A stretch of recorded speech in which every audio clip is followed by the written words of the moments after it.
Завтра придем, потеряли, а потом возьмем, пойдем. Завтра придем утром, все будет красиво. До свидания.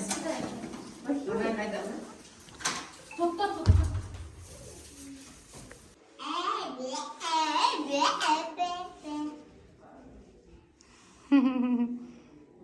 Canım, konuşamaz mıyım?